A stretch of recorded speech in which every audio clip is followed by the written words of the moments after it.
Hi అండి. ఈరోజు నేను స్క్విడ్, దీన్నే మేము కోమటి సంచులు అంటాము, కలివిందలు అంటాము.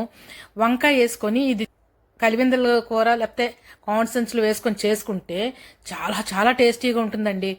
మిగిలిన వాళ్ళకి తెలియపోవచ్చు కానీ సముద్ర తీరాల్లో ఉండే వాళ్ళకి ఈ కలివిందలు స్క్విడ్ సంగతి చాలా బాగా తెలుస్తుందండి. దానికి వంకాయ చాలా పెర్ఫెక్ట్ కాంబినేషన్ అండి. ప్రాసెస్లోకి వెళ్ళిపోదామా? ఇదిగోండి, కోమటి సంచుల్ని శుభ్రంగా బాగు చేసి ఇచ్చారండి. బాగా బాగు చేసి ఇచ్చారు. నేను దీన్ని ఒక 7-8 సార్లు నీట్గా కడుక్కోవాలి.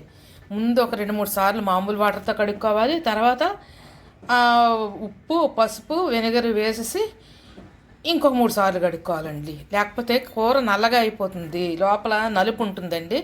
ఆ నలుపు శుభ్రంగా కూర అంతా పట్టేస్తే బాగోదు. కొంచెం తెల్లగా కడుక్కొని మళ్ళీ మీకు చూపిస్తాను. చూసారా వాటర్ ఏ కలర్లో వచ్చిందో? ఇది 3వ సారి కడిగిన వాటర్ అండి. ఇంకా అలాగే మనం కడుగుతున్న కొద్దీ అలా నల్లగా ఉంటుంది అన్నమాట. తెల్లగా వచ్చే వరకు కడుక్కోవాలి. ఇదిగోండి, ఈ కోమటి సంచులు నేను శుభ్రంగా ఉప్పు, పసుపు, వెనిగర్ వేసి కడిగి 7 సార్లు కడిగి పెట్టి. కోమటి సంచులు వంకాయ కూరకి కావాల్సిన పదార్థాలండి. ఈ కోమటి సంచులు 1 కేజీ, వంకాయలు 1/2 కేజీ కన్నా తక్కువ అండి. జస్ట్ ఈ 5 చిన్న వంకాయలు ఒక 5 వేసుకున్నాను. చిన్న గరం మసాలా, కారం, నూనె, అల్లం వెల్లుల్లి పేస్టు, కొత్తిమీర, కరివేపాకు, ఉల్లిపాయలు, పచ్చిమిరపకాయలు, టొమాటోలు ఒక 2, సాల్ట్. ఇంతేనండి ఇంగ్రీడియంట్స్, ఇంకేమీ అక్కర్లేదు. చాలా చాలా టేస్టీగా ఉంటుందండి. నిజంగా చాలా టేస్టీగా ఉంటుంది. మీరు కూడా ఒకసారి ట్రై చేయండి. స్టవ్ వెలిగించుకొని కళాయి వేడెక్కిన తర్వాత ఆయిల్ వేసుకుందామండి.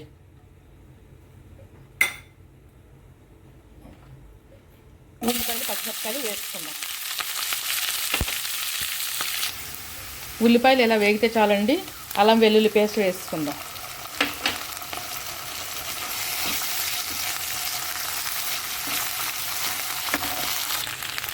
అల్లం వెల్లుల్లి పేస్ట్ కూడా వేగిపోయిందండి. ఇప్పుడు ఈ కోమటి సంచులు వేసేద్దాం.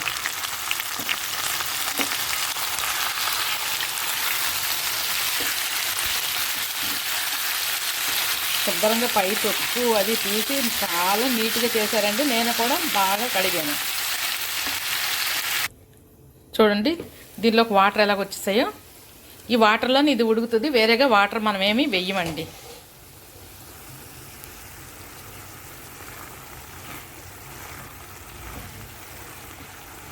ఫ్రెష్గా ఉన్నాయండి. అప్పుడే తెచ్చి పెట్టుకుంది, నేను వెళ్ళి తీసుకున్నాను అన్నమాట. ఇందులో కొంచెం వేద్దామండి సాల్ట్, మొత్తం అంతా కాదు, కొంచెం దీనికి సరిపడినంత సాల్ట్ మాత్రమే వేద్దాం. మళ్ళీ మూత పెట్టేసుకుందాం వాటర్ ఎగిరే వరకు.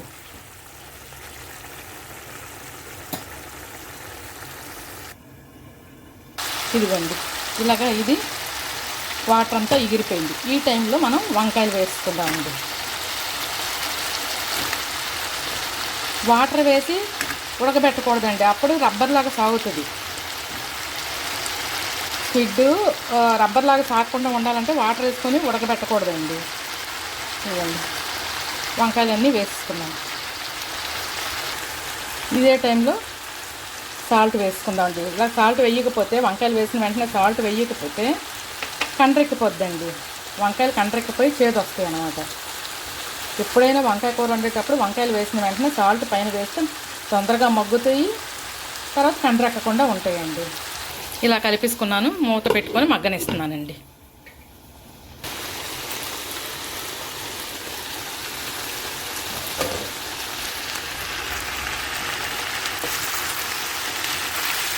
కొంచెం వంకాయలు మగ్గాలండి. మగ్గితే కారం వేసుకుందాం.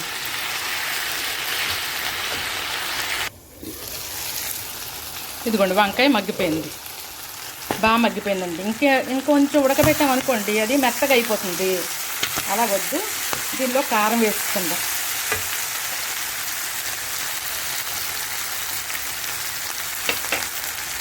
కారం వేసుకొని తిప్పుకొని 1 నిమిషం మూత పెట్టుకుందామండి. ఇప్పుడు టమాటా వేసేసుకుందాం.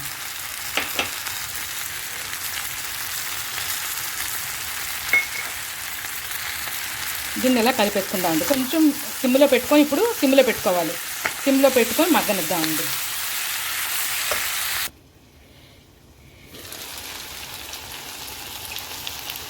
ఇదిగోండి దీన్ని ఒకసారి తిప్పుకుందాం అండి. ఇంకా టమాటాలు ఇంకా వేగలేదండి, టమాటాలు ఇంకా మెత్తబడలేదు. కొంచెంసేపు మూత పెట్టేసుకుందామండి. ఈ టైంలో కొంచెం కూర